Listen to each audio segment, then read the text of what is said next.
Parfois, tu crois aimer, et tu te surprends à respirer moins large. Ce n'est pas trop d'amour. C'est un lien serré qui rétrécit ton espace intérieur. La dépendance émotionnelle n'est pas une tare ni une comédie romantique qui a dérapé. C'est un ensemble d'habitudes relationnelles et de réflexes d'attachement qui se renforcent à chaque fois que la peur de perdre gouverne les gestes.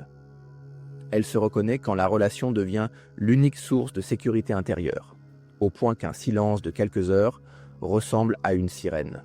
Elle s'exprime par des vérifications répétées, une hypervigilance au moindre changement de ton, des pensées en boucle du type « s'il ou elle s'éloigne, je m'effondre ». Elle prospère dans des terrains où l'incertitude est fréquente, où l'un donne beaucoup puis disparaît, où l'autre croit que serrer plus fort calmera l'alarme. Rien de tout cela ne dit qui tu es profondément. Cela raconte surtout comment ton système s'est organisé pour survivre à l'angoisse de séparation, parfois depuis très jeune. À l'intérieur, ce n'est pas le drame qui s'installe en premier, c'est l'apprentissage. Quand l'attention reçue a été intermittente, le cerveau enregistre que la proximité est précieuse mais fragile. Le système d'attachement devient alors un radar ultra-sensible aux signaux de distance. Ce radar active le stress, cœur plus rapide, souffle raccourci, besoin pressant de vérifier. En parallèle, des schémas cognitifs se forment, par exemple, je mérite l'amour si je le prouve sans relâche, ou si je me détends, on m'oubliera. Ces idées ne sont pas des condamnations à perpétuité. Elles sont des cartes anciennes, souvent utiles autrefois, qui colorent le présent même quand le danger n'est pas plus là. La bonne nouvelle, c'est que le cerveau reste plastique. De nouvelles expériences, des limites claires et un langage plus précis rééduquent ces circuits. Dans le quotidien, la dynamique ressemble à une danse mal synchronisée. L'un s'approche pour calmer la peur, l'autre se retire pour respirer. Plus il se retire, plus la peur monte. Plus la peur monte, plus l'approche devient insistante. À court terme, un message reçu apaise. À moyen terme, le cycle s'ancre. Je ne me calme que quand l'autre me rassure. De l'autre côté, la distance n'est pas forcément indifférence.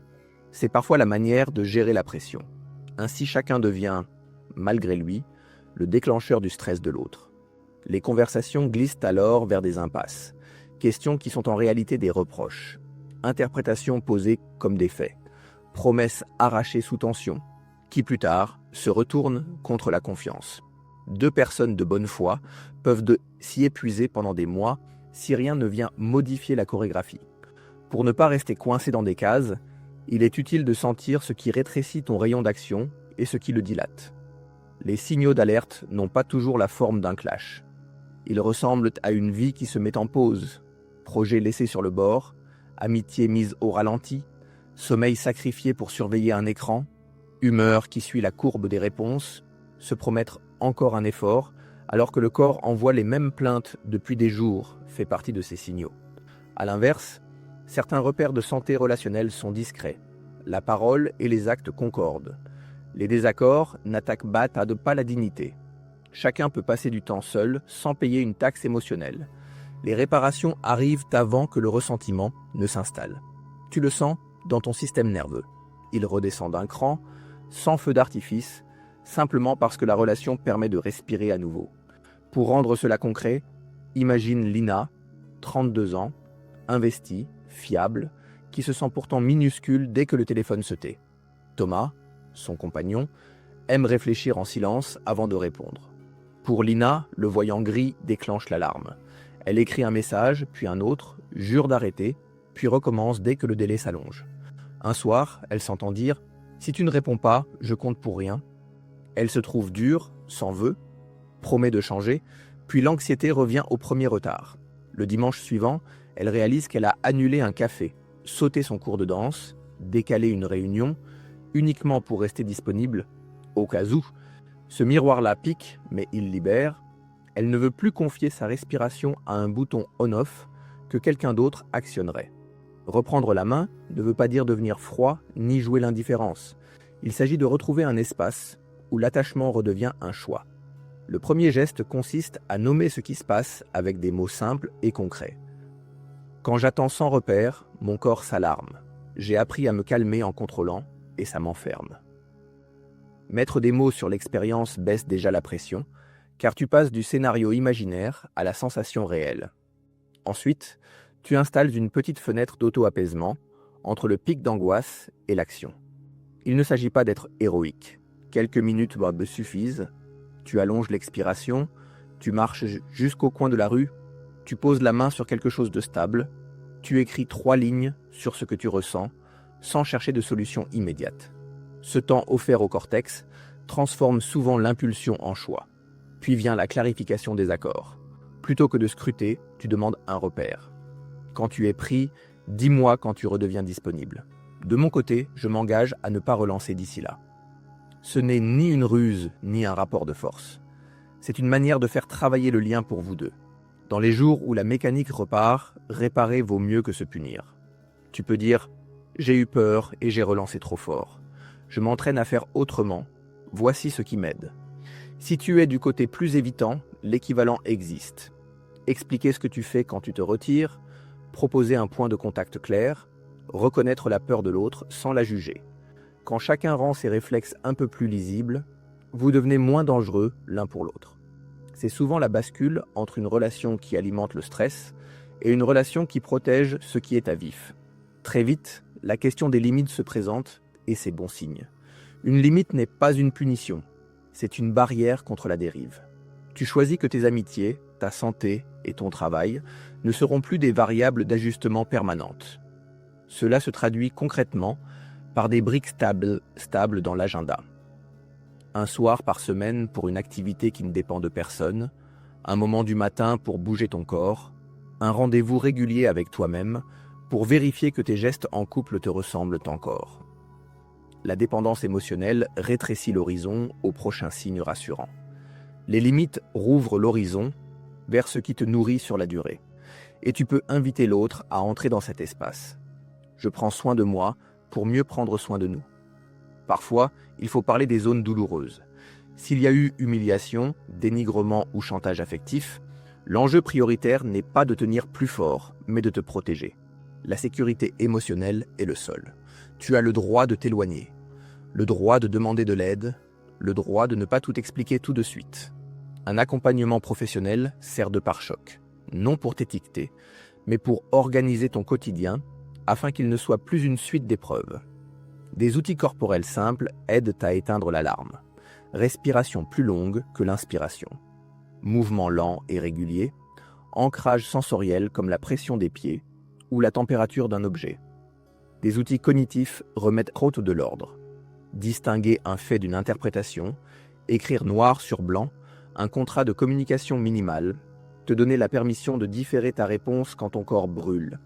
Et s'il y a des violences répétées, même sans coup, la priorité devient la mise à l'abri avec de l'aide spécialisée. Tu n'as besoin d'aucune permission pour cela. Revenir à l'amour sans cage demande d'apprivoiser d'autres textures de présence. Ton système est peut-être habitué aux pics et aux creux. Le fiable peut sembler fade au début. Pourtant, c'est ainsi que le système nerveux réapprend la régulation. Un message court qui annonce un créneau, un rendez-vous maintenu sans fanfare, un désaccord traversé sans menace. En quelques semaines d'expérience répétée, tu découvres que tu peux te calmer sans drame. La dépendance émotionnelle s'épuise quand tu multiplies les points d'appui qui ne dépendent pas d'une seule personne. Ton corps qui sait se poser, ton regard qui sait se détourner sans se fermer, tes activités qui relancent le plaisir d'être vivant, ton cercle qui te voit autrement que en couple ou pas. L'amour n'est plus une prise électrique à laquelle tu es branché en continu. C'est un lieu de rencontre entre deux personnes qui apportent déjà une énergie vivante. Observe aussi comment tu parles de toi quand tu aimes. Si tout devient tout ou rien, si chaque désaccord se transforme en référendum sur ta valeur, si le silence rime avec abandon, entraîne-toi à nommer plus précisément « Je suis déçu, j'ai besoin de clarté ». Je suis inquiet, j'ai besoin d'un repère de temps. Ce langage modeste n'est pas magique, mais il oriente la relation du côté de la coopération. Il te met du même côté que toi-même et offre à l'autre une carte lisible pour t'aider sans deviner. Quand l'accroche revient malgré tes efforts, rappelle-toi que la peur de perdre est ancienne et souvent trop forte pour la situation présente. Revenir au présent n'est pas un slogan abstrait. Tu peux regarder autour de toi et nommer ce que tu vois, ce que tu entends, ce que tu sens sous tes doigts. Tu peux lancer une tâche concrète qui avance en 10 minutes. Tu peux envoyer un message sobre plutôt qu'un roman, puis poser le téléphone loin de toi. Tu peux prévenir une personne de confiance que tu t'entraînes à faire différemment, pour t'aider à tenir ton cap. Chaque micro-choix reconstruit la sensation de pouvoir agir. Et c'est précisément ce que la dépendance émotionnelle te vole, quand elle prend toute la place. Si tu aimes quelqu'un qui lutte avec ces dynamiques, ton rôle n'est pas d'être thérapeute. Il est d'être clair, constant, capable de dire ce que tu peux et ce que tu ne peux pas. Tu peux offrir de la régularité, pas de la surveillance. Tu peux écouter sans promettre l'impossible. Tu peux poser des repères de communication qui te protègent aussi. Souvent, cette solidité tranquille apaise davantage le système nerveux de l'autre que 1000 promesses. Si tout cela te parle, commence petit et proche. Choisis une situation typique où l'urgence te tire. Prépare la phrase que tu te diras et, si nécessaire, celle que tu diras à l'autre. Prépare l'activité parafoudre qui t'aide à traverser le pic. Prépare le repère de temps convenu entre vous. Puis observe ce que cela change dans ton corps. Cherche ce moment, même bref, où tu te tiens debout sans serrer les poings. C'est la preuve que tu apprends un autre amour. Si c'est très difficile, t'appuyer sur une professionnelle ou un professionnel bienveillant peut accélérer le chemin. Ce n'est pas pour te réparer, c'est pour réapprendre dans un espace sûr. Les lignes d'écoute et les associations locales existent pour t'offrir un soutien discret quand tu as besoin de parler sans être jugé.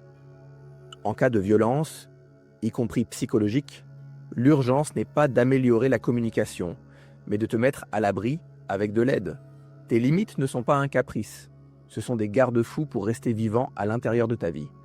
Si ce partage t'a soutenu, tu peux t'abonner ou l'envoyer à quelqu'un à qui cela ferait du bien. Et prends 1 minute maintenant pour un geste de soin avant que la journée ne t'emporte.